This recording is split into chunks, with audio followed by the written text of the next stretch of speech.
How's going guys, welcome to the channel. In this video we are gonna see, what if Naruto left Konoha and teleported to My Little Pony universe? Part 2. If you want to see awesome fanfiction like this, don't forget to subscribe. Now let's get into the video. Several days had passed since the blonde arrived at the Canterlot castle. During his stay, the blonde had made sure to not reveal too much of his identity, all the while gathering as many information on this world as he can. Being in a world that was practically different to his own in terms of physics and other logical whatnot, he had expected to see and hear weird things on a daily basis. He had no idea how right he was actually. Shining and Cadence continued to be his trusty tour guides and would visit him whenever they were available, while Celestia and Twilight would occasionally accompany him from time to time as well. Although none of them mentioned it, he got a feeling he'll need to leave the castle soon. It would be unwise for him to stay put under some pony's hospitality for this long, especially if said some pony were part of the royalty. In the meantime, he supposed he'll enjoy the fun while it lasted. Naturally, Naruto didn't spend his time doing absolute nothing. In fact, the blonde and the fox had spent the last few days trying to figure out why he couldn't utilize chakra like before. Needless to say, he had mixed feelings on what he learned. First off, his newly profound pony body possessed lesser tenketsu points than his original. While this may sound like a bad thing to most shinobis, it didn't actually affect him too much due to his undiminished large chakra reserve. Furthermore, from what Kurama speculated, having lesser number of tenketsu points actually allowed him to have a much more efficient control over his chakra, still not enough for him to do gain jutsu sadly, but enough to prevent him from wasting too much. Secondly, his chakra control had been reset to 0, which explained why he couldn't do a single thing against the Timberwolves in the Everfree Forest. Kurama had speculated that this problem arose due to an imbalance between his spiritual and physical energy, caused by his having an entirely new form aka pony form. While this may seem bad news especially to a veteran shinobi like him, it was nothing he couldn't restore with daily practice. Sure, it'd probably take him several years to regain said control back, but he supposed it was better than having it completely removed. All in all, things were finally looking up for him for now at least. Wow, this is really good. Earlier today, Celestia figured he had stayed behind the castle walls long enough and suggested to bring him to the city outside for breakfast for a change. The blonde eagerly accepted the offer. He would be lying to himself if he said he wasn't curious on how the rest of city looked like. And he wasn't disappointed once he did. Whereas Konoha came out as a massively populated suburban town, Canterlot was more sophisticated than that with its numerous ivory towers and golden spires. It almost looked like a place that originated from a fairy tale. As of the moment, the orange stallion found himself seated on one of the tables outside a cafe, munching on what looked like colorful mini sandwiches they called macarons, something he found to be as equally delicious as Gusteau's daisy sandwiches. From what Celestia speculated, the cafe they was one of the top-notch in Canterlot and was well known for their daily delectable choice of appetizers. Careful now, Naruto. You'll choke if you ate them that fast. Cadence giggled. Just like how Shining choked on popcorn in our last date. Cadence Shining groaned beside her. You promised me you won't tell that to any pony. Sadly for him, his plea fell deaf on any pony's ears as they were too occupied with laughing at his misfit. It's fine, I'm a fast eater. As if to prove his point, the blonde dived his snout into the bag before coming back up carrying a mouthful of macaron. I mean. Having grown accustomed to his random antics, they could only laugh and shake their heads at the blonde. Grinning at his achievement, the blonde was about to pop in another macaron when he noticed something amiss. By the way, where's Twilight? Not too soon after he said, Naruto felt a tug on his blonde tail, causing the blonde to involuntarily shudder in surprise. Does that answer your question, Naruto? Shining said with a smirk. Ignoring the knight's remark, he craned his head to look at the purple filly that was currently cuddling his blonde fluffy tail, in the same way a toddler would hug their favorite plush. Twilight, what are you doing? He inquired, in which he already knew the answer. Your tail feels really good, Naruto. She responded dreamily as she tightened her grip on it. Twilight, can you let go of my tail? The blonde wasn't sure if this applied to every pony or just him, but he found it to be highly uncomfortable whenever a pony decided to touch his tail, regardless if it was on purpose or by accident. It just felt uncomfortable. Please. Twilight gave him an inscrutable gaze, obviously pondering over her decisions. Okay then. Naruto nodded in appreciation, but soon scowled later on when the foal jumped onto his back and began admiring his mane next. Twilight. I'm glad to see that all of you are enjoying themselves. Celestia spoke. Naruto mentally berated himself. He was so caught up in the moment that he totally forgot she was there as well, casually sipping her tea on the table next to them. He was just about to give remark on but was beaten to it when another group of ponies approached the ruler. The blonde took a brief moment to furtively assess the alicorn of the sun. Being a former hero to Konoha on a few occasions, he wasn't unfamiliar to the excessive fame that came along with it. However, that fame soon turned its back against him when the fangirls arrived into the picture. Thanks to them, he couldn't walk around the village without encountering at least one of them on every corner. He'd spent more time going stealthy around the village than during missions. Celestia wasn't like him however, her pale magenta eyes sparkled with kindness and generosity as she patiently heard each and every one of them out before voicing out her opinion on the matter at hand.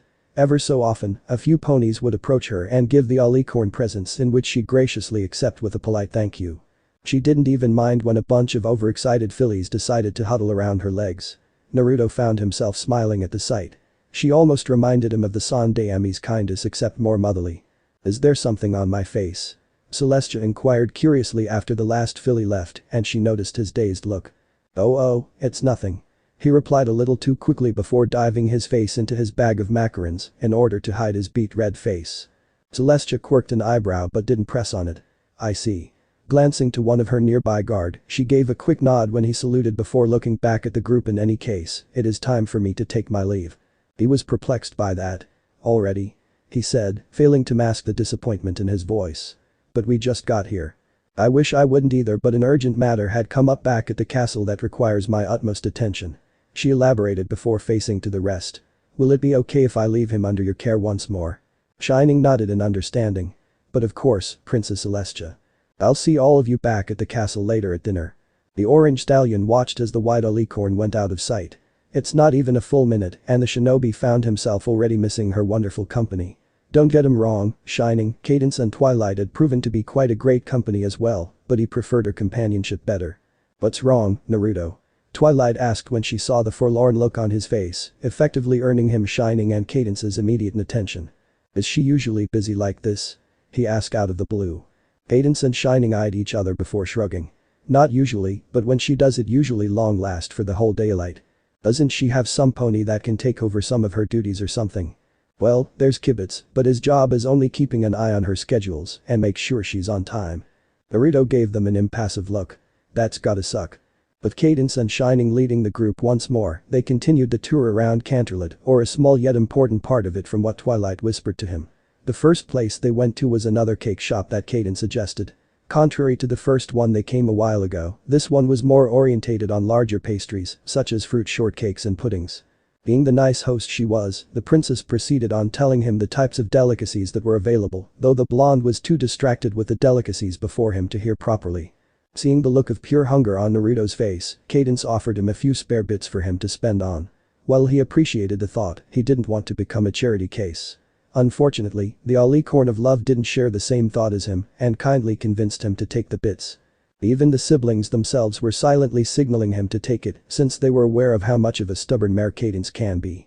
Naruto obliged in the end, though that doesn't mean he was happy with it. One way or another, he was going to repay her back someday. Moving on, the group then visited Twilight's favorite bookshop where she proceeded on buying a few hardbacks for herself. Well, he was curious on what else she needed considering how she had full access to the castle's library. He doubted it would be wise to question the little purple filly.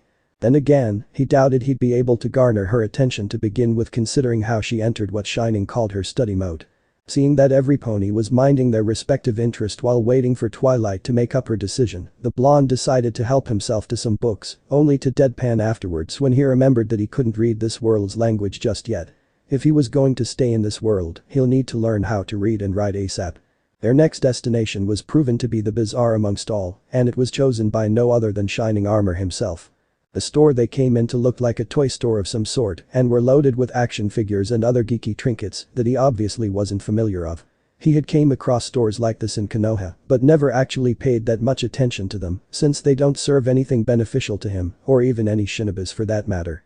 In fact, one of the shops had kicked him out of the store, all because he touched one of his merchandise without permission. Does he usually take this long?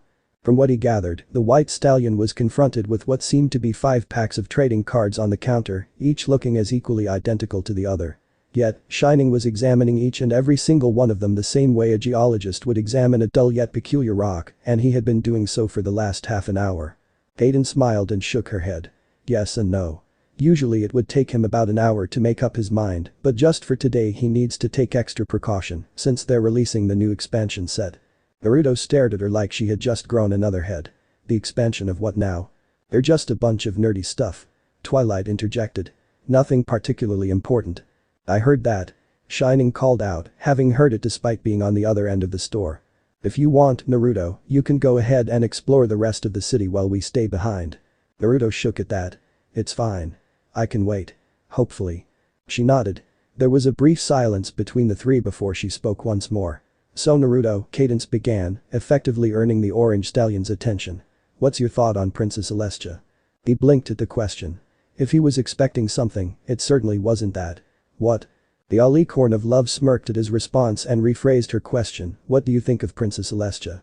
Well, she's great, Naruto replied before realizing her mistake.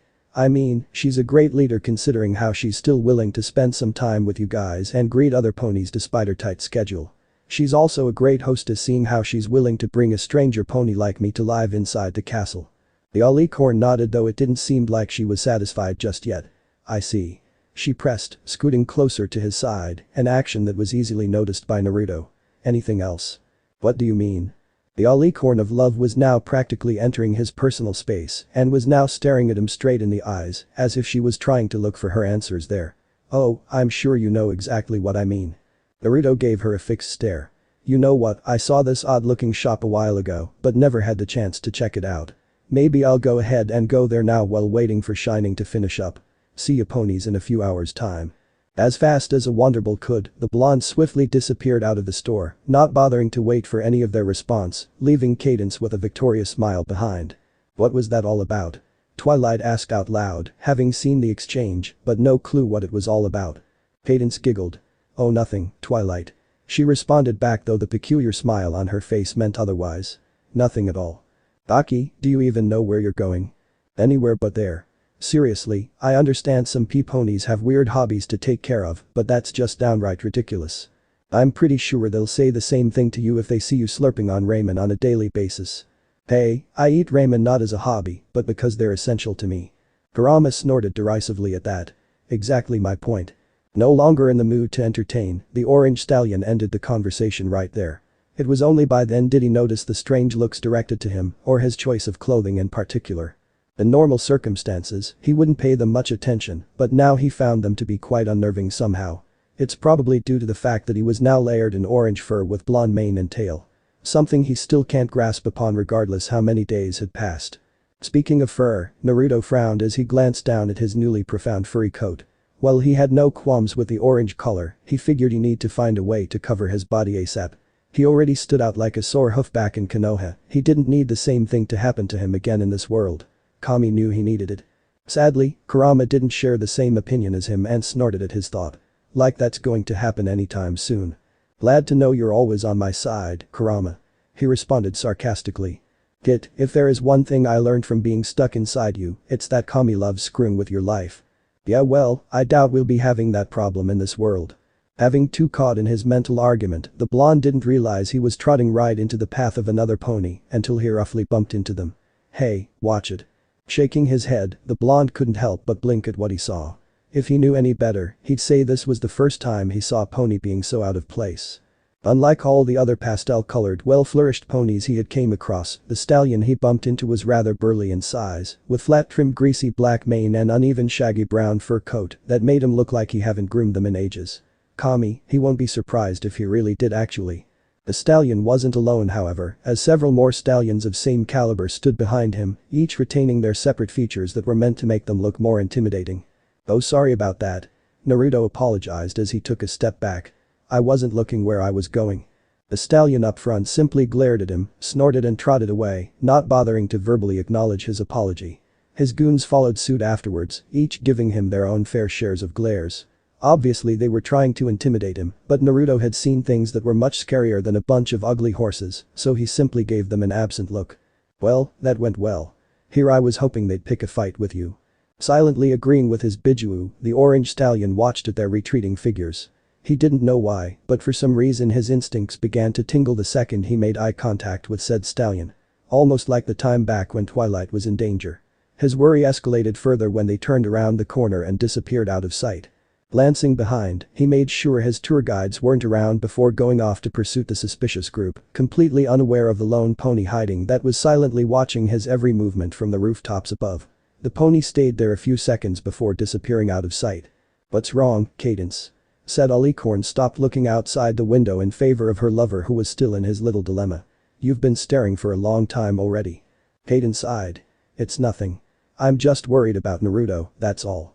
Shining quirked an eyebrow at her. "Worried?" Using his unicorn magic, the stallion lifted up the third pack, examined it from top to bottom, before lowering it back along with its brethren. "Weren't you the one who sent him out?" "That's exactly why I'm getting worried," she confided before muttering the next statement to herself. "Maybe I shouldn't have teased him about Princess Celestia, after all." Whether if Shining heard her last statement or not, he didn't show it. "I'm sure he's fine," he consoled, gently rubbing the first pack to identify its content, but to no avail. "I mean, it's not like this is the first time he disappeared on us." "I really hope so." Naruto was like an enigma to them all. Aside than his name and his status as a traveler, they didn't know much about him. They've tried to ask him, but the orange stallion always found a way to dodge their questions. Another trait about the blonde that they knew was that he's fast. Really fast. 1 second, he was there with them. The next thing they knew, he was gone without a word, as if he just teleported or something, which was impossibly since he's obviously not a unicorn. "I just hope he doesn't go too far off this time." "This is bad." Naruto muttered to no one in particular. "This is really bad." After loosely following the suspicious group all the while making sure they didn't saw him, the blonde arrived at a building that was probably meant to be a low-level train station if the railway tracks that emerged from the other side were of any indication. A rather colorful train was currently parked on the railway, the very same train the ponies went in. Naruto wordlessly followed suit and managed to enter the last train carriage through the back door while the workers weren't facing in his direction. Good news, the whole carriage acted as storage for keeping passengers' luggage and goods, so he didn't have plenty of hiding cover should any pony came in to check. The bad news, the train lurched slightly as soon as he stepped in. It seemed he had boarded the train at the wrong time. All aboard. Yup, definitely at the wrong time. And here he was now, blankly staring at the ever-changing view outside. His worry worsened when the scenery outside drastically changed from ivory towers with golden spires to nothing but green forests and mountain tops. At the speed the public transport, he silently prayed to whatever deities in this realm that this train traveled both ways, because he honestly didn't want to travel back to Canterlot on foot. "As much as I want to share your concern, I believe you boarded this train for a reason aside than sightseeing." The blonde sighed. The fox was right. He had something to do here. He greatly hoped that this wasn't a wild goose chase in the end. Otherwise, he'll never hear the end of it. Despite lacking in general knowledge, the orange stallion was quite aware that the main purpose of a train was to transport people to other places in the shortest time length possible. Kami, he even encountered one back when he was a genin, minus the small fact that it was made entirely out of steel and was loaded with modern weaponries like kunai firing miniguns and whatnot. So why was it empty? Contrary to what he expected from a public transport, the wagon he walked into was completely devoid of any living presence. It almost looked like abandoned somehow. The blonde can barely hear any sound aside than the rumbling of the train, something he found to be quite endearing somehow. "Where is every pony?" "I'm sensing a large amount of chakra-like presence gathered up ahead. It seems they're all gathered in the front carriage." As informative as it was, the statement served to make the blonde more confused than anything else. There were 5 passenger cars in total, each can occupy roughly around 20 ponies, so why was every pony all huddled there while leaving the rest was all empty? That didn't make any sense at all. Something was definitely wrong here. Not finding any answer by staying here anytime soon, Naruto trotted on and approached the door on the opposite side of the carriage. He was several feet away from said door when Kurama suddenly spoke. "Aki, hold up. We got company coming in and it doesn't look like they're friendly." He froze at that. True to the fox's words, the blonde could see 2 faint silhouettes forming on the window top of the door before the door handle suddenly rotated and the well-lacquered door slowly swung open. "This sucks." One of the 2 stallions fumed out in utter frustration. "Why do we have to check each wagons anyway?" 2 stallions stepped into the carriage. Both were of the unicorn race judging from the miniature horns on their foreheads, with one of them having ash-gray colored fur and cobalt black mane, while the other had silver mane and dirty brown fur. "I mean, look at all of this," he added, dramatically swinging a hoof across the wagon's interior to prove his point. "There's not a single pony in sight." If his companion was annoyed, he didn't show it. "Boss wants us to check for any more passengers, and that's exactly what we're doing." His partner paused for a bit before continuing. "That and we gotta make sure the royal guards aren't chasing our tail." Or else this whole thing would have been for nothing. The first one snorted in derision at that. You mean the Canterlot Royal Guards? PFFFFFT, those ponies are never good at anything aside than being pretty. I doubt they'd even notice us hijacking this train in the first place. Oh, shut your trap already. If you're that pissed off, then why don't you go ahead and say it straight at the boss's snout then? The second stallion finally snapped, having fed up with his non-stop ranting and surprising the former, who obviously didn't expect such an outburst, if his wide eyes were of any indication. Just don't come back barking at me when he cuts off your pay for not listening to orders. Ugh, alright, I'll come. The first one finally conceded. But you owe me an apple cider once this is over. The latter stared at him incredulously at that. Me? You're the one who should have owed me a drink. No, I don't. You puked on me. The two stallions continued bickering on after that, spouting nothing but insults to one another. It was unfortunate, really. Had they paid more attention to their surroundings, they would have noticed the strong draft was that flowing in from one of the opened windows. So I was right. Those ponies were up to no good, after all. In the shortest time possible, he had managed to discreetly open one of the windows available and hauled himself above before they could see a sliver of his blonde tail. With no chakra at his immediate disposal, Naruto was resolved to using a kunai to keep himself pinned on the roof of the car, all while simultaneously ignoring the gale force that threatened to throw him off the train. It wasn't comfy by means, but he can manage. So what are you going to do about it? The blonde glanced behind at that. Aside than the thick foliage that was zooming past him, the faraway view of the mountaintops and the blue skies above, he saw nopony in sight. He sighed. As much as he hated to admit it, the bandit had a point. It doesn't look like Canterlot guards had taken notice of what happened, and by the time they did, it'd probably be too late. So there was one thing left for him to do. Isn't it obvious? Those two are taking their sweet time. Just as what Kurama sensed, the ponies were all gathered inside the first wagon. The only thing he failed to mention was the fact that they were all tied up with ropes by the very stallions Naruto had been chasing after from the very beginning. Skipper, he began, directing the name to a stallion that was comparatively 2 sizes smaller than any of them, but as equally burly as the rest of them regardless. Go check on them. Got it, boss. Giving him one last salute, Skipper disappeared through the door. By the way, boss, why do we need those two to patrol the rest of the train anyway? We already checked all of them one by one a while ago. One of the bandit ponies asked quizzically. Yeah, it's not like any pony is going to follow us. Another pony agreed. Yeah, well, we gotta make sure everything is secure, especially when we've gotten this far. The leader interjected before looking somewhere else where a certain white mare was sitting. He grinned. Isn't that right, miss? The mare averted her gaze from the window to look at him through her black shades, but gave no comment otherwise. Contrary to the naked ponies around, said mare was dressed in a hat and trench coat that covered her entire figure excluding her white head, hooves and light pink tail.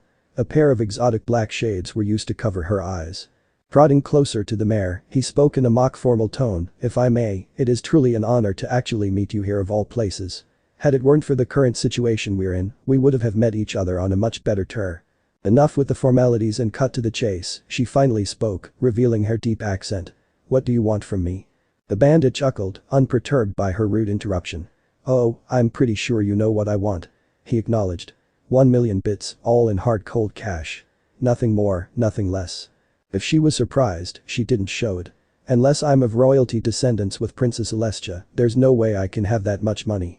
Oh, don't worry, you don't, the bandit said with a merciless laugh before leaning forward until he was face to face with her.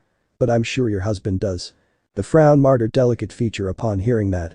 My husband will never submit to your demands. He grinned, delighted by her slight sign of reaction. Oh, we'll see about that. The bandit was about to trot away after that, but stopped within his tracks when she spoke. You won't get away from this. My husband has close relation with the Canterlot Royal Guards. They'll be swarming this train any minute now. Sorry to pop your bubble, sweetheart, but they won't. He chuckled evilly. I don't know if you noticed this, but the Royal Guards aren't exactly the most competent force in Equestria. We'll see about that.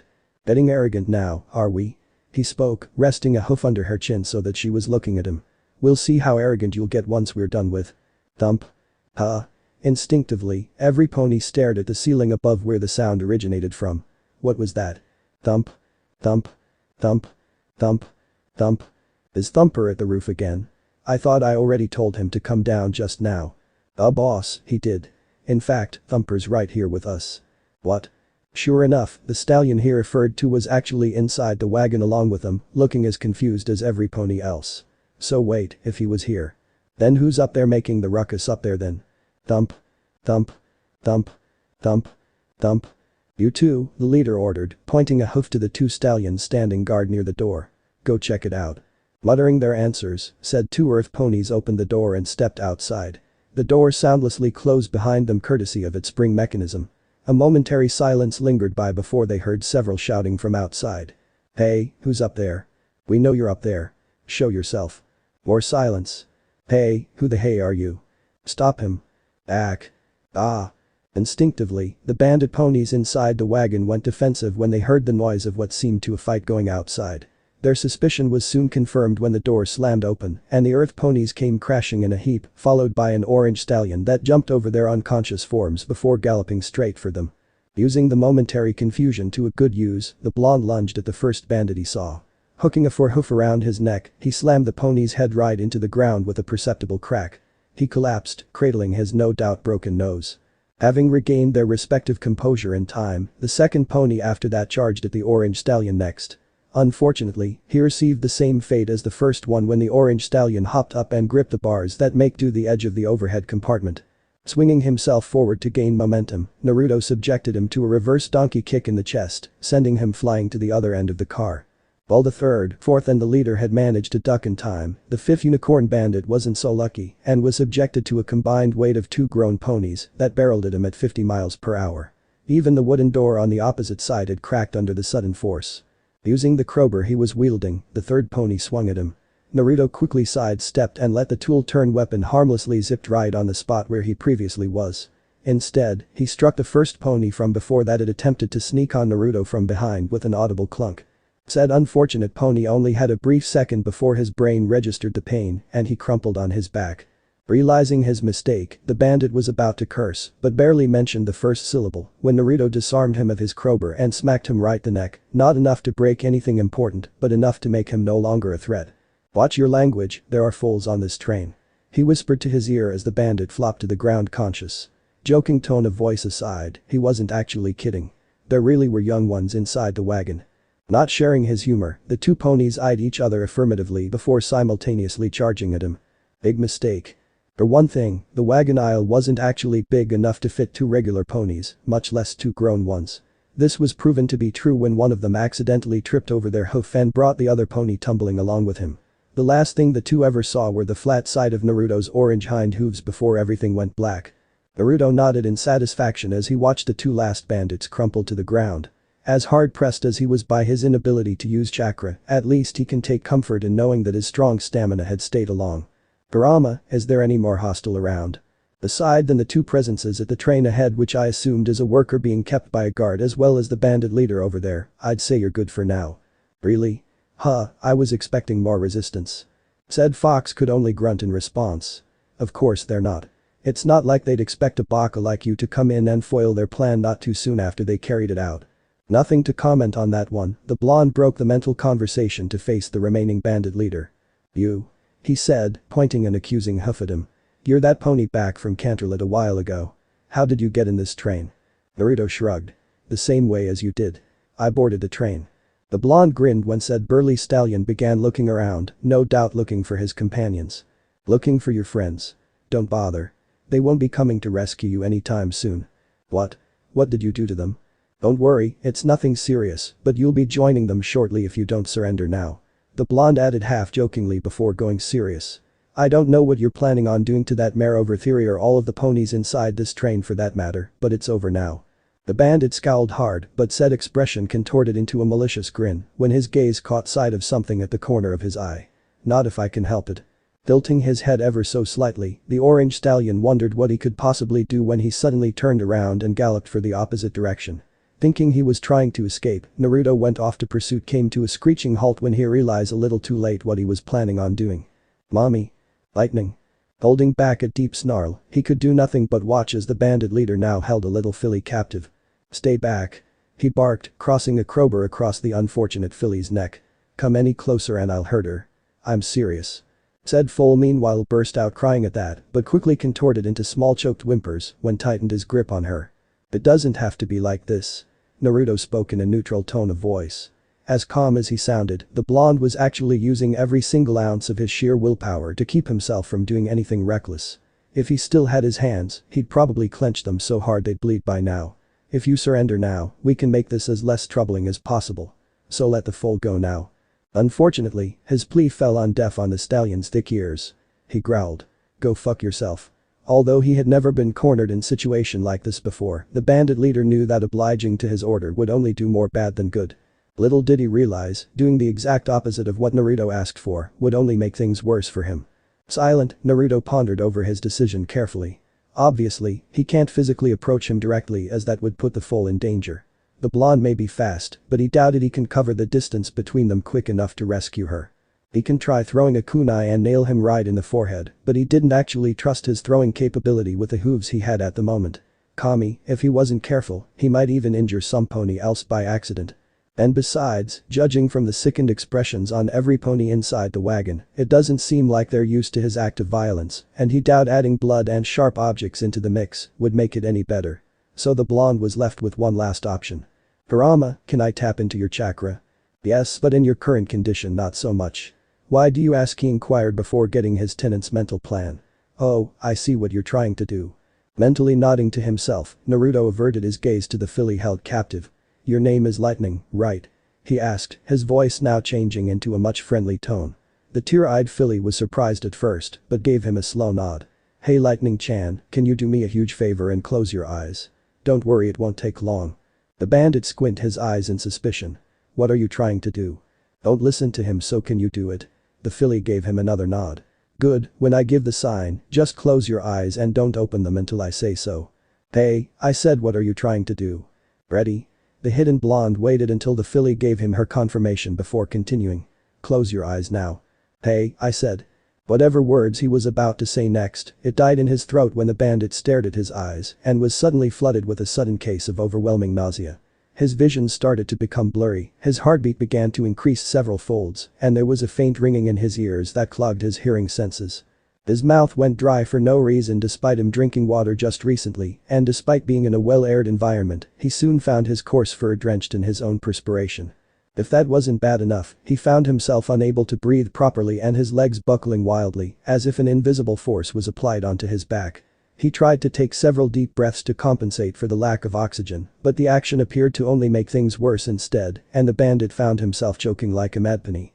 The last thing the bandit pony saw was the looming silhouette of a viciously grinning, scarlet red-eyed fox before his vision went completely red and he fainted from all the mental pressure. Naruto inwardly sighed as he cut off Kurama's chakra. He nearly thought he blew it off right there when the thug gave no physical response at first. Thankfully, he was wrong.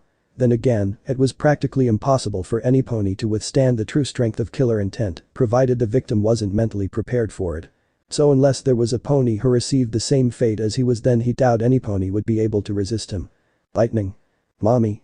Putting that to the back of his mind for now, Naruto smiled as he saw the little filly was reunited back with her mother. Is she alright? He asked out of concern. Of course, he already knew what the answer was, but it never hurts to ask. Yes, she is. Thank you so much for rescuing my daughter. The mother said with absolute joy evident on her face. Thank you.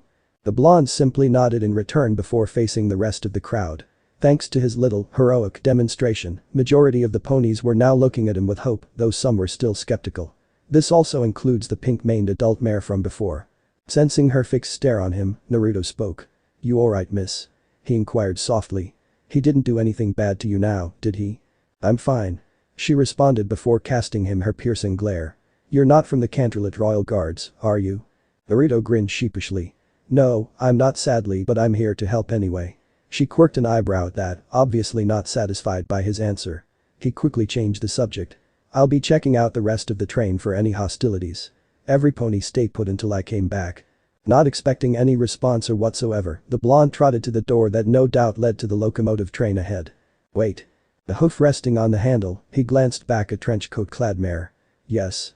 You said that you're not from the Royal Guards. She repeated. So who are you then?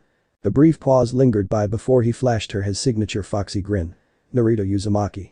Well, that went well. He spoke to no pony in particular as soon as he closed the door behind him. Yes, far too well. Kurama added warily. What are you getting at here, Kurama? Aki, if there's one thing I learned from being stuck inside you, it's that Kami loves to screw with your life when you least expect it to be. Oh come on, Kurama, my luck's not that bad. He retorted. And besides, it's not like our kami exist in this realm. Not too soon after he said so, the blonde felt a presence looming from him. Faster than any pony could comprehend, Naruto spun around to confront the unannounced visitor, a kunai ready at hoof. Only for said metal object to clatter on the floor when he saw who it was. No. No, no, no, no, no. No, it can't be her. She's not supposed to be here. Told you so.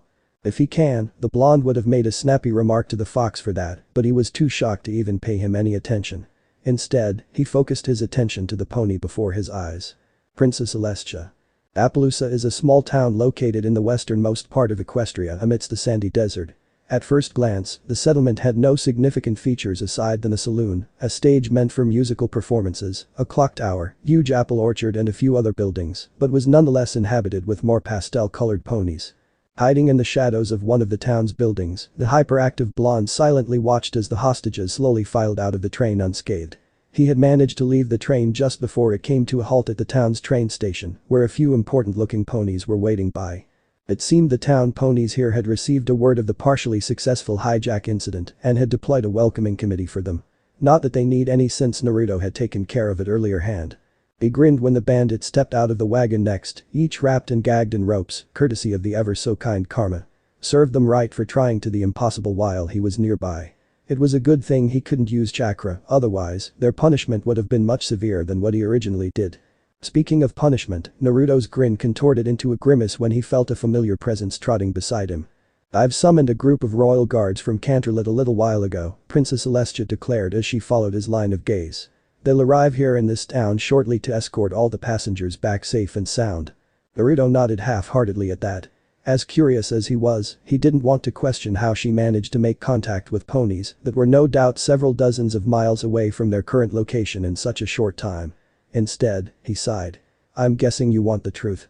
Celestia quirked an eyebrow at that. As a matter of fact, yes, I do want the truth. The orange stallion flinched at the tone of voice the alicorn used.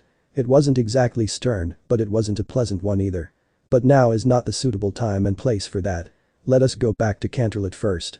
Go back to Canterlot? How? The train aren't exactly operational. Naruto stopped mid-sentence when Celestia's horn glowed yellow. Oh right, magic. Duh. Using her magic, the alicorn princess teleported them back to Canterlot in barely less than a second. The spell was almost similar to the body flicker technique the Shinobis always used, except it was too flashy for comfort. To avoid any unwanted attention, Celestia took the precaution of teleporting the two of them in a shaded alleyway somewhere deep in Canterlot. The blonde was eternally grateful for that.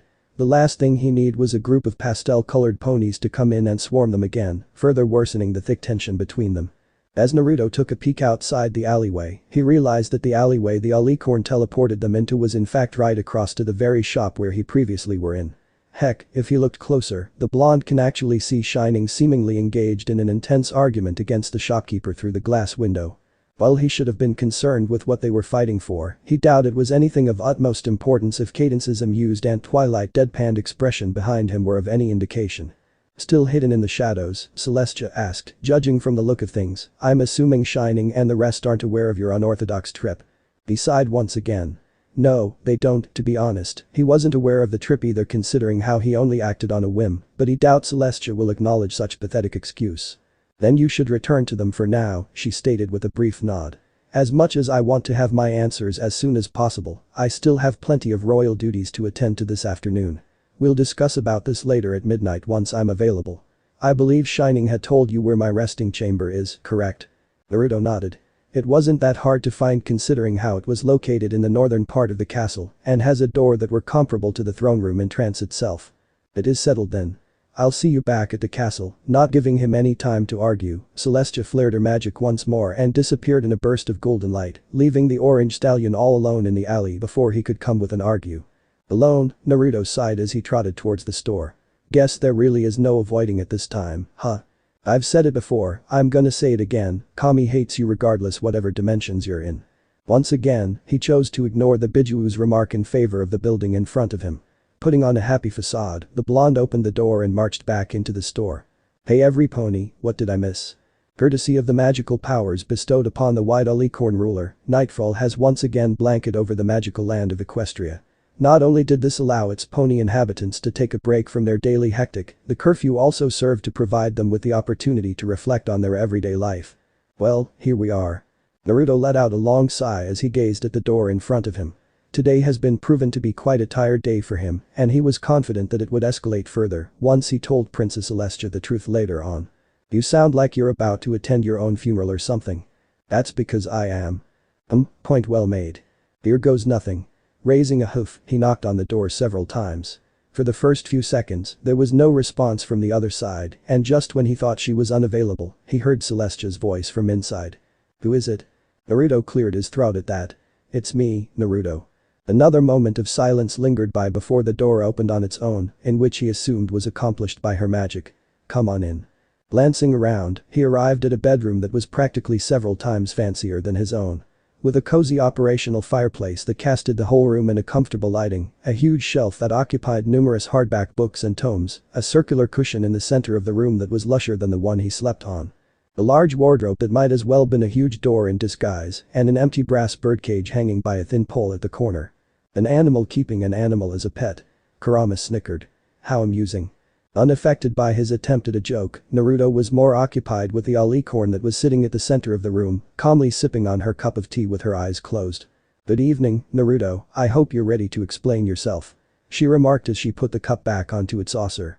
And I sincerely hope you don't leave out any minute details this time. Princess Celestia, I can explain. The blonde shut his lips when Celestia raised a hoof in a halting motion. Not yet, let us wait for the others to arrive first. Others? What others? He thought with a small frown. I don't like where this is going. And he had every right to feel that way, as not too after she said so, he heard more knockings coming from the door, accompanied by the familiar squeak of the wooden door opening. You called us, Princess Celestia? Cadence inquired as she opened the door slightly and peeked through. Naruto. Cadence. He responded back. What are you doing here? I could ask the same thing for you. The alicorn of love replied as she stepped into the room. Princess Celestia called us, saying that she had something important to talk about. He nodded but then blinked. Wait, what do you mean by us? Naruto's in there? If he was confused before, he was more confused now when he found out that Cadence wasn't alone. Shining Armor and Twilight stepped into the room as well. Both looking as equally as confused as he was. He glanced at Celestia. I believe they have the right to hear what you have to say as well. Celestia acknowledged his unspoken question. Naruto pondered on that before nodding in defeat.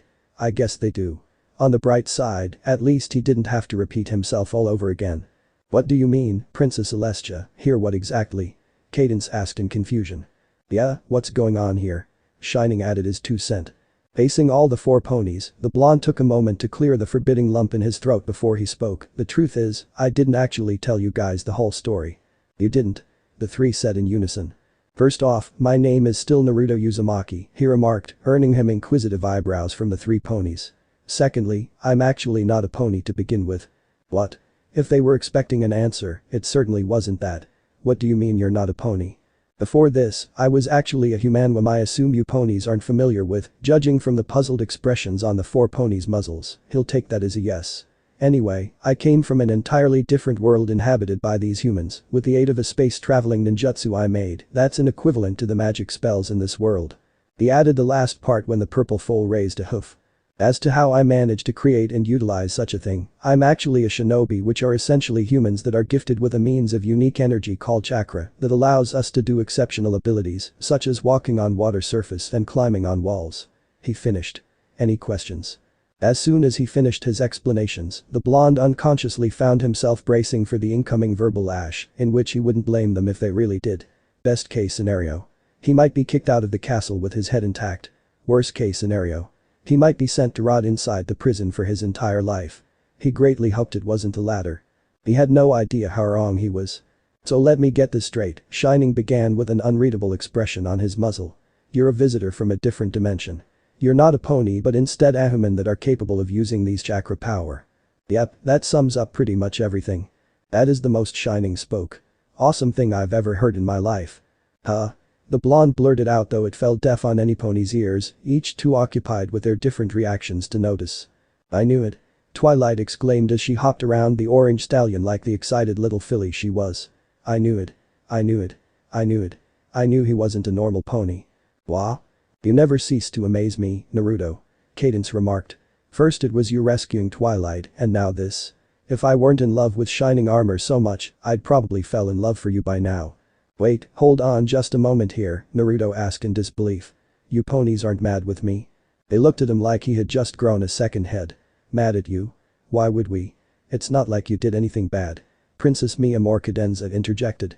If anything, we're just angry that you didn't tell us about this from the very beginning. Grinning, Shining hucked a hoof behind the blonde's neck. Yeah dude, I know you're hiding something, but I honestly didn't expect you to hide that kind of thing. He happily agreed with his lover. Naruto averted his gaze to Princess Celestia for that. Does that mean that I won't be kicked out the castle? He asked a little too expectantly. No, of course not. Why would I do such a thing? The orange stallion opened his lips and was just about to answer that question when a random thought popped into his mind. Wait a second, how come you're not surprised of me coming from another world? Princess Celestia simply smiled at the question. Tell me, Naruto, have you heard of the types of ponies in this world? She asked and he responded with a shake of his head. In this world, the ponies are divided into three major races. They are Unicorn, Pegasus and Earth Pony. First off, the unicorns are ponies gifted with a horn that allows them to utilize magic for various purposes, such as teleportation and telekinesis. To emphasize her point, Celestia's horn gave off an ethereal glow, and she prompted the teapot on the table to pour some tea into two of the teacups. Secondly, the Pegasi are ponies that can be easily identified by their wings. She spread her majestic white wings to prove her point. Though they can't wield magic as much as the unicorns, they possessed passive magic that allows them to do feats such as controlling the weathers and walking on clouds. Naruto opened his lips to say something about that, but decided against it. Last but not least is the Earth Pony. Contrary to the first two, this particular pony race cannot wield magic as directly as the first two races, but they have a strong connection to nature that makes them as equally as important. Not only that, but they're also granted with physical strength that surpass the unicorns and Pegasi combined. Do you know what race you're a part of? The blonde instinctively looked at his newly profound body. He had no spiraling horns on his forehead, nor a pair of wings, which oddly enough, he had no qualms with, so it can mean one thing only. I'm an Earth Pony? Celestia nodded. Okay, but that doesn't answer the question. Remember what you said to me the first time we met? Puzzled by the sudden question, Naruto fell into a deep silence as he tried to retrace back what he said on that particular day. Once he did however, he immediately fasahoofed himself. I told you that I got here by a teleportation spell I used. Exactly, Celestia confirmed, an amused smile slowly creeping up to her face. It was from that very moment I knew you were hiding something. Though that does beg the question. What would you do if I did ask you to leave the castle? I have no idea actually, he spoke earnestly. I'd probably just wander around Equestria actually and learn things as I go along. Unless, of course, you kick me out of Equestria. Then I'd probably be screwed. I see, Celestia commented half-heartedly, smoothly ignoring the last remark. Well, I do not question your survival capability considering the things you have done. I doubt that would still be a safe action to do, especially in your circumstances. Well, it's not like I have anything else to do. There is another way though, the Alicorn pointed out, effectively garnering his attention at once. You can continue living here in the castle instead. It may not look like it, but the castle actually has plenty of job vacancies in most of the departments. I am sure we can find a job that suits you while you stay here. That's a good idea and all, but I'm not sure if I'd find a job that suits me. Naruto deadpanned. I'm not good with hospitality in case you're wondering. Oh, I beg to differ, she retorted vaguely. In case you haven't noticed it yet, there is one particular role that suits you just fine. One that employs your combat skills to a good use. Shining suddenly gasped, prompting every pony to avert their gaze to him in utter puzzlement. Princess Celestia, you don't mean that, do you? He asked in surprise, finally getting what the princess was trying to hint at. Why not? I don't see any problems with him being a part of it. Be a part of what exactly? Yeah, Shining, don't leave us in the dark like that. Cadence added with a frown. What are you two talking about? Said Alicorn and her lieutenant exchanged furtive glances with each other before returning their attention back to the blonde, this time with knowing smile and grin plastered on their respective faces. Naruto Uzumaki, how would you like to consider joining the Canterlot Royal Guard? Somewhere in a disclosed forest clearing, two stallions were standing muzzle to muzzle at each other in an uncomfortably deafening silence. On one side was the well-known lieutenant of the Canterlot Royal Guard, shining armor, standing firm and proud in his complete set of gleaming silver Greek armor, consisting of a plumed Trojan helmet, a chest plate whose Canterlot Royal Guard emblem glimmered under the slightest sunlight, and a saddle armor with a sheathed sword strapped to the side. On the other end was an absolutely anonymous stallion with his orange fur coat being the only visible feature. While his golden armor signified that he was a part of the royal guard as well, he was missing a few essential components, particularly the 4 golden shoes and the chest plate. A single-edged knife was strapped to his left foreleg by the means of a leather holster. All around them, green leaves slowly fell to the ground, signifying the summer season, but the two heed no attention to this and maintained their hardened gaze to each other. Then, under an unannounced cue, Shining Armor speedily unsheathed his sword with the aid of his unicorn telekinesis powers and charged at him. He managed to close the distance between them in 2 seconds flat, an impressive record for a non-earth pony. Once the orange stallion was within striking range, Shining began swinging his blade in a series of fast arcs, strikes that should have shredded any pony into ribbons within seconds. Surprisingly, the other pony easily evaded all the blows on the very last minute. He'd sidestepped when he tried to thrust him in the chest, duck when he did a horizontal swing and backstep when he brought his blade down in a downward strike. If that wasn't good enough, he was also nimble to the point where he'd pull out a series of acrobatic maneuvers whenever Shining tried to throw a feint at him. Even more surprising was that he managed to do it in a calm state. As if thinking that the stallion meant no harm to him. Such thought does not go well with the lieutenant one bit. Gritting his teeth in mild frustration, the lieutenant quickened the pace of his attacks in an attempt to land at least a single hit on the orange stallion, but to no avail. He hated to admit it, but he was fast. Way faster than him. To make things worse, he was already beginning to feel drained out from trying to rush him earlier, a mistake he wished to avoid as much as possible upon fighting him. His doubt was proven to be spot on when he started becoming sluggish and reckless with his attacks, a mistake that the other guards saw through if his twinkling cerulean blue eyes were of any indication. Just when the blade was merely inches away from meeting his chest, the red-plumed guard finally did the inevitable and drew his knife out and parried it to the side with little force, something that obviously surprised Shining. Despite the difference in weapon length, not to mention how limited his movements were with the knife being held in his jaw against Shining's complete mobility with his sword, the anonymous guard managed to keep on par with Shining's swordsmanship by demonstrating his deadly efficiency and tactics with such puny weapon. On some occasion, he would feint an attack that was aimed to some of his exposed body parts, prompting Shining to bring his sword there to block the attack, only for him to receive a hoof somewhere else. Not enough to knock him out, but enough to make him stagger over and over again. Outmatched and out of breath, the gray stallion tried to backstep to regain his composure, but the other guard was having none of that and kept advancing, continuously delivering strikes and feints that slowly but surely chipped his already crumbling guard away and giving him not a single chance to recover. Then just when he was about to deliver a horizontal swipe that was aimed at his vulnerable neck, Shining Armor suddenly dissipated in a purple flash. Apparently, as tired as he was, the lieutenant was still careful to keep a lookout for any lethal blows. Whether if the guard was surprised by this sudden turn of event or not, he didn't show it and spun around, with his knife still clenched in his jaw, just in time for the lieutenant to appear mid-air behind him once more, with his magically imbued sword raised high in a lethal gravity strike. Clang. The weapon clash was so strong that it triggered a high-pitched ringing sound wave that spread outwards from their position. The two ponies evidently flinched at the contact, but neither dared to break contact lest they want to become vulnerable to the next attack. Gritting his teeth in frustration at his failed surprise attack, Shining tried to make amends of his mistake by pushing his blade forward to overpower him, but to no avail.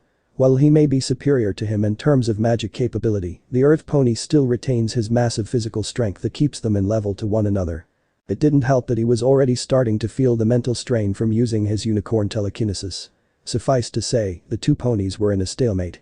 In the midst of their weapons lock, the orange stallion did the unexpected once more when he suddenly headbutted him in the helmet. While this was proven to do nothing in terms of damage, the course of action served to break his concentration, albeit for a few milliseconds, allowing him to easily push forward with relative ease. Dazed, Shining took a few steps back and tried to resume attacking, only to realize that he no longer had his sword when said weapon spiraled across the sky and stabbed itself a safe distance away. Seeing this, the orange stallion quickly seized the opportunity and charged at him at an alarming speed, intent on finishing the battle once and for all. Realizing his disadvantage, the lieutenant closed his eyes shut and flared his magic. In a myriad of pink illumination, the lieutenant unleashed a deadly barrage of magical blasts in all directions. Some embedded themselves on the unfortunate tree barks around them, leaving charred bullet holes in its wake, while the rest of the magical projectiles created potholes on the ground. Whereas none of the magical blasts actually hit its intended target as Shining Armor ruefully hoped for, it does serve as a good deterrent for him, prompting the stallion to gracefully somersault to safety and leaving him with enough room to regain his breathing. Or does he? Midway through his third somersault, the guard surprised him for the umpteenth time of that day when he suddenly flung his one and only knife at him. Eyes went wide from bewilderment and fatigue, the panting lieutenant had little to no stamina to move around and instead conjured a purple force field bubble around. He evidently flinched when the knife struck dead center and the dome-shaped barrier shuddered and fizzled under the force, but grinned afterwards when it showed no sign of popping out of existence anytime soon. Said confidence dissipated however when he saw the barely noticeable fracture on his bubble of protection, one that was created from the blade a while ago. It shortly contorted into a look of pure horror when the stallion suddenly materialized in front of him in a puff of white smoke, his raised forehoofs seemed to be imbued in a faint blue fire like magic aura. As if he hadn't retreated a few hundred feet away in the first place. With a wicked grin under his helmet, the stallion's forehoof struck the weak point, shattered his trusty barrier into millions of pieces, and struck shining armor right in the face, sending the unfortunate lieutenant ragdolling across the field before coming to a stop.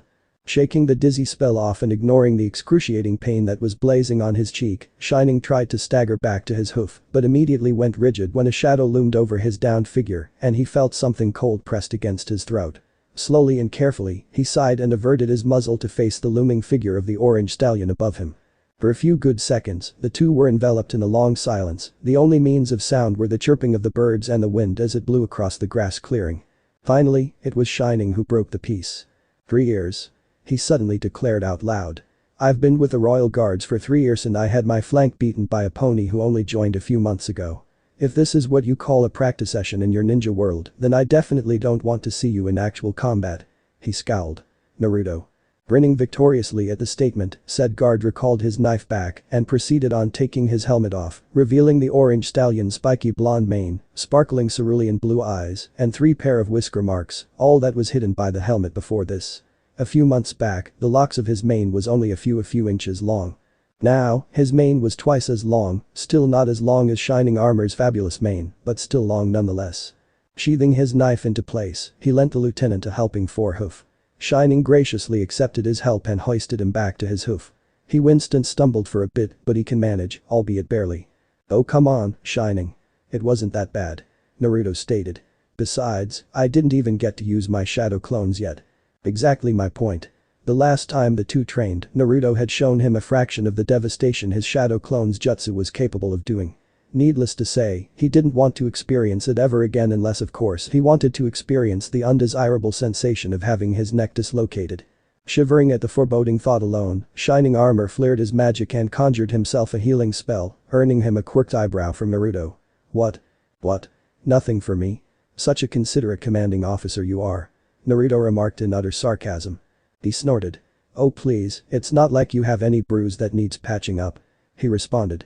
By the way, Princess Celestia said she wants to see you today. Really? What for?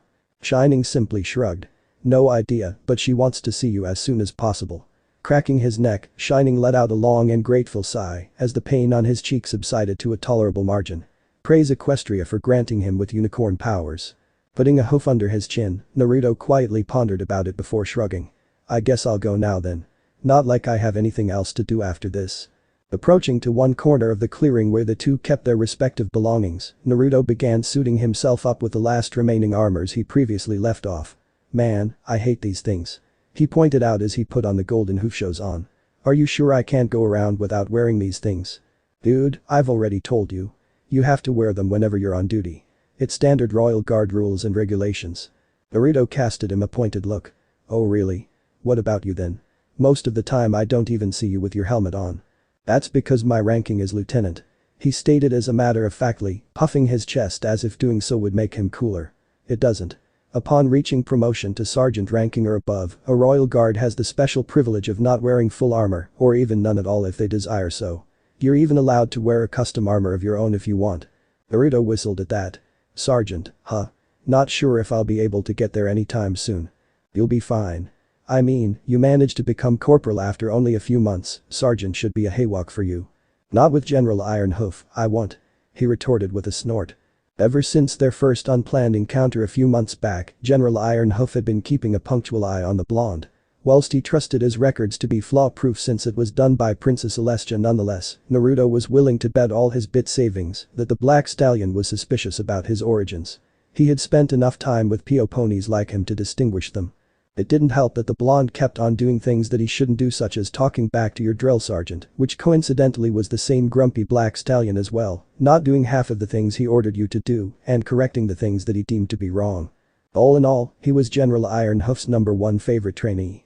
The gray stallion could only laugh at him, as if the thought of him being lectured was an amusing sight.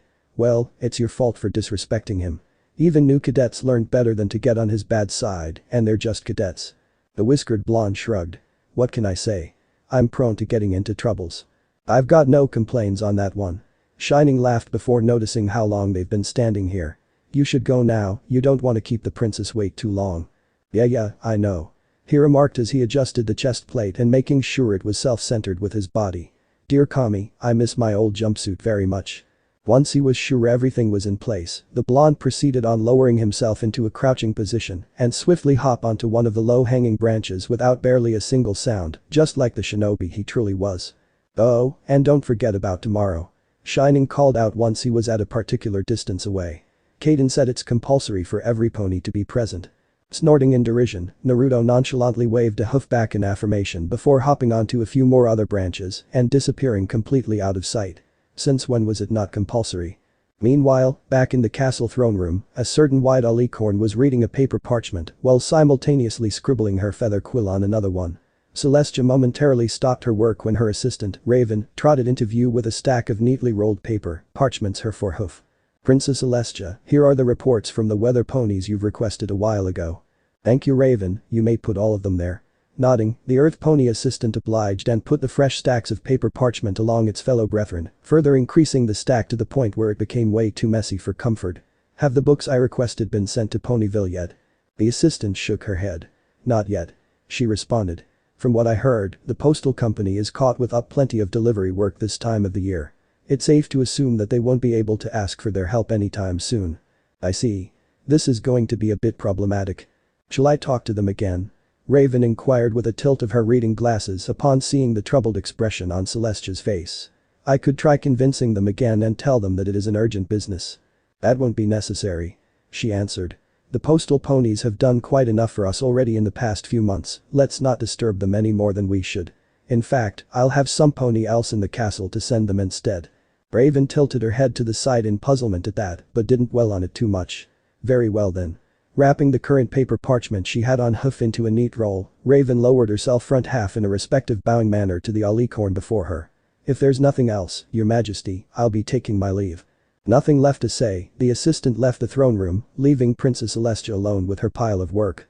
Letting out a tired sigh, she brought out another paper parchment amongst the pile and unrolled it open. As used to it as she was, the white alicorn would be lying to herself if she said she liked paperwork. She was better off going out and tend to the problems directly, rather than being stuck in the throne room like this. But alas, that wasn't the case. Not now at least. Knock.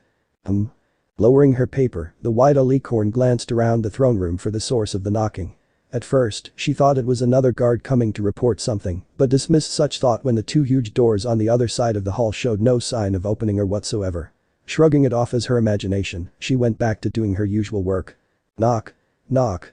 Lowering the letter once more, Celestia scanned the throne room for the cause of the sound, but there wasn't a single pony in sight except for herself.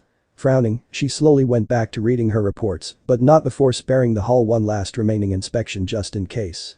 Knock. Knock. Knock. Now more curious than ever, the white alicorn gently put all her works aside and got off the throne. Something was making that sound over and over again, and she intended on finding out what. Obviously it wasn't the main doors. Otherwise, she would have heard a hint of metal clanking as well. It wasn't the wind either, since the Wanderbolts themselves had forecasted that today will be a sunny day with a few gentle breezes here and there.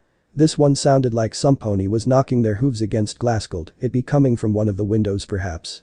For the first few windows, she saw nothing worth mentioning. However, just when she thought that whatever that was making that sound disappeared, imagine her surprise upon seeing a certain blonde stallion casually waving a hoof from the other side of the window, with a goofy grin plastered on his face. Naruto. Approaching said window, Celestia magically opened it for him and asked, "What are you doing out there? You know you could have used the front entrance."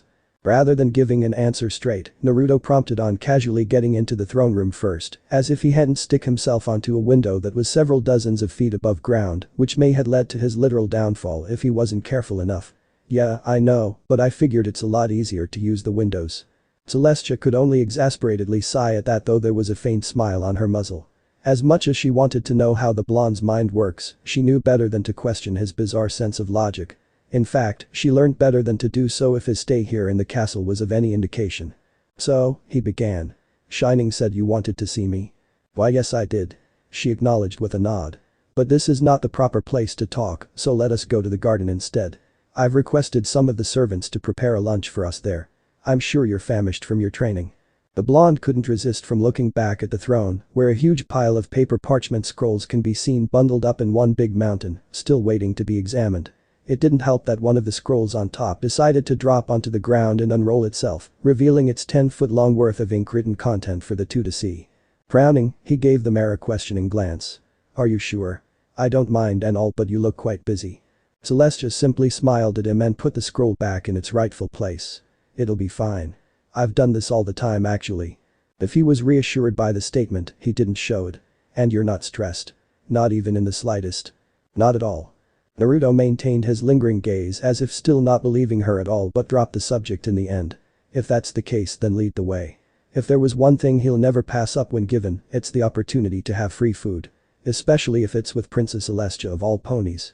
As they stepped out of the throne room, the two ponies had to restrain their smiles when the two guards who stood outside gave Naruto bewildered looks, no doubt wondering how he got in there in the first place. Luckily for them, they didn't question it, and the two managed to trot away without any further complications. "So how was your practice earlier today?" Celestia asked as soon as they were out of the two guards' earshot. "I presume everything going well on your end?" He shrugged. "It's going pretty well. Judging from the passive look on your face, I assume you've won again."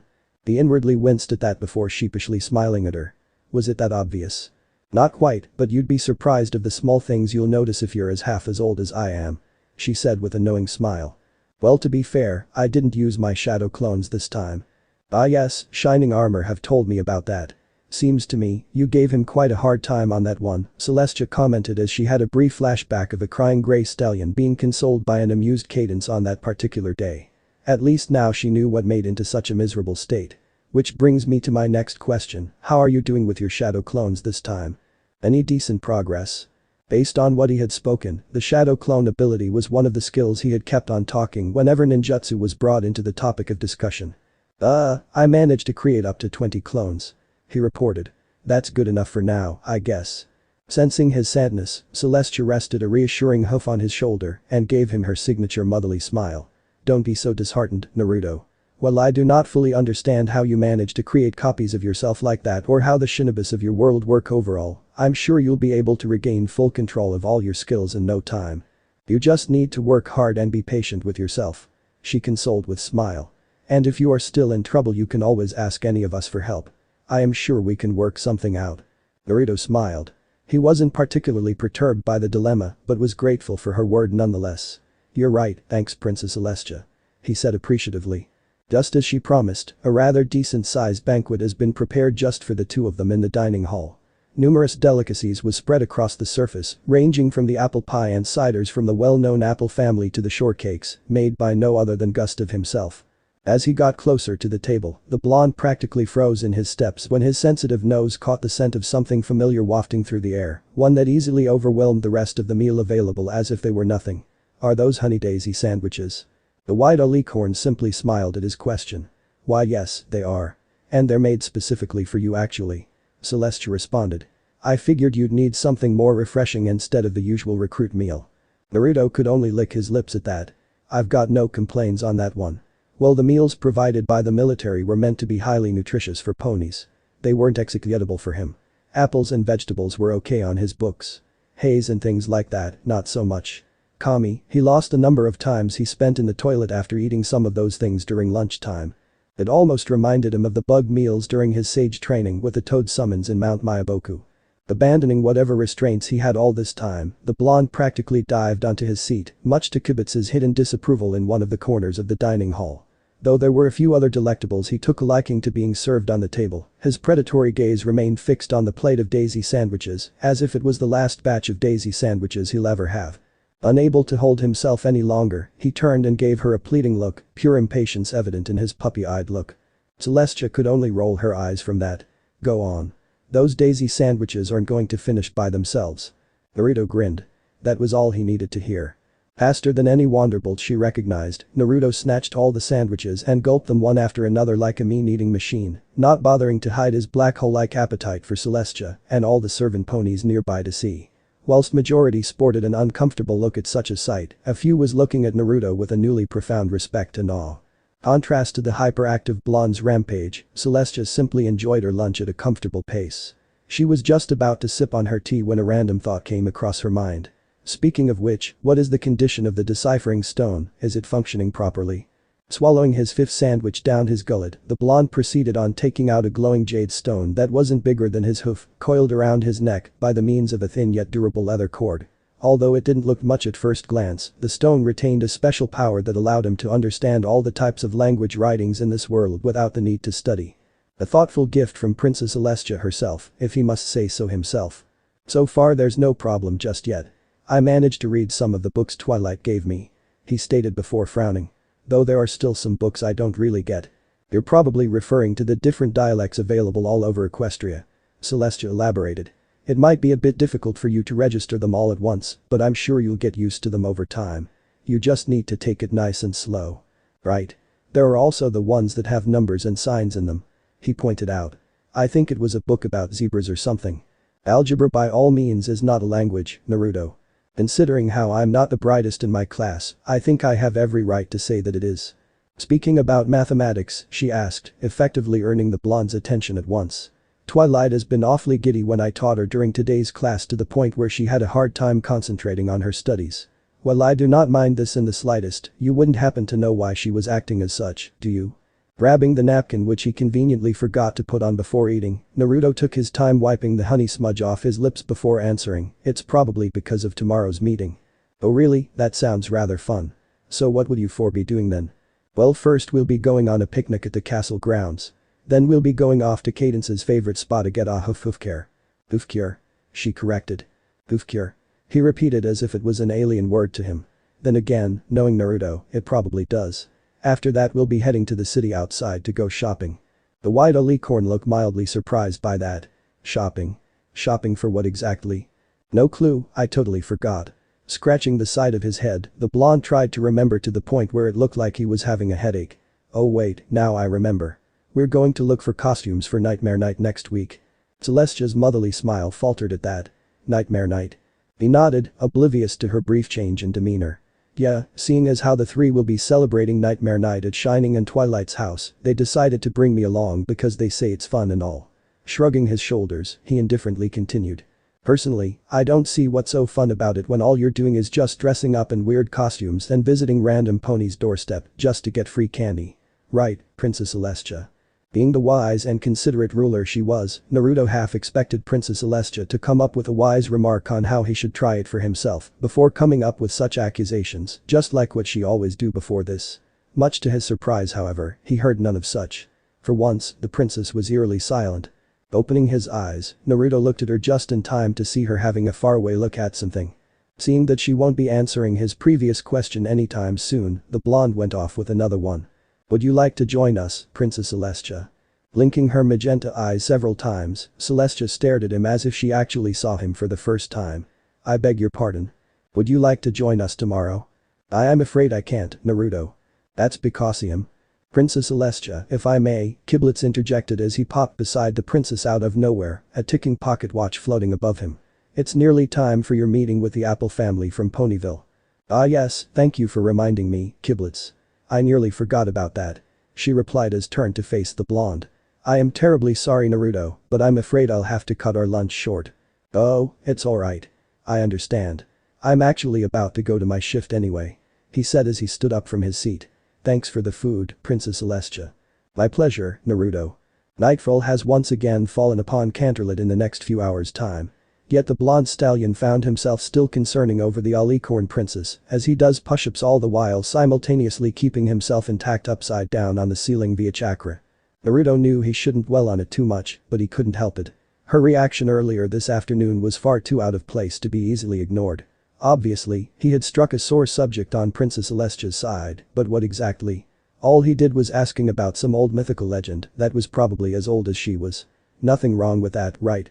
Right. Alright, I'll bite. He heard the fox inside him finally spoke. "What's on your mind now, Naruto?" Naruto simply sighed. "It's Princess Celestia." Kurama quirked an eyebrow. "What about her?" "I can't explain it in details, but she's acting kinda weird during today's lunch." "Isn't that what you always say about her or any other ponies you met for the first time for that matter?" "I know that, but what happened today seems to be more than just that." Kurama grunted in consideration. "So what do you expect? She's a princess to an entire kingdom. She probably had a lot of things to worry about today. You have seen it yourself just how much work has been piled up back on her throne." The blonde sighed at his partner's valid point. "You're right. I'm probably just overthinking things." There was a brief silence before Kurama spoke. "Of course you do. Now hurry up and get to sleep already. If I remember correctly, you have a meeting with that pink vixen friend of yours tomorrow morning." Ignoring his cruddy remark about cadence, Naruto spoke. Yeah, I know." Cutting off the chakra flow to his hooves, the blonde calmly plopped himself back to the ground from the ceiling. He had purposely stuck himself on upside a while ago and proceeded on crawling onto his comfy bed to call it for the night. "Good night, Kurama." Said Biju only grumbled in return before going dead silent, no doubt going back to sleep inside his mindscape like he always did. Naruto smiled. Even after all those years, he still wasn't up to becoming mushy in their relationship. Luckily for him, he didn't mind this. Unbeknownst to the blonde, Kurama didn't actually go to sleep like he thought he was going to be inside his mindscape. Instead, the fox was too busy chuckling to himself as he lazily rested his head on his crossed forearms. As if he had just heard the most funniest thing in the world. "Naruto, you never cease to amaze me." He thought to himself as he glanced up to the ceiling, his lips shaped into a wide grin. "Even until now, you're still as dense as ever." At some point however, the laughter died down and the Biju was left with a relative silence for him to ponder about it properly. Then again, that's probably a good thing. Closing his eyes, he recalled back his tenant's past. "Otherwise, staying with you won't be half as interesting as it used to be." Another moment of silence lingered by before he continued on. "Though I'll admit, I am curious on what'll he do about it once he does." He lamented as he swished his 9 tails left and right. "Will you completely embrace the ways of this new world?" Kurama snapped his eyes open, his amused demeanor now switched into a forelooming serious one. "Or will you keep on letting your past haunt you?" So this part ends here. I hope you guys enjoyed this video, so quickly like this video for second part of this series. And comment down below your thoughts about this series. And now it's time for me to go, bye.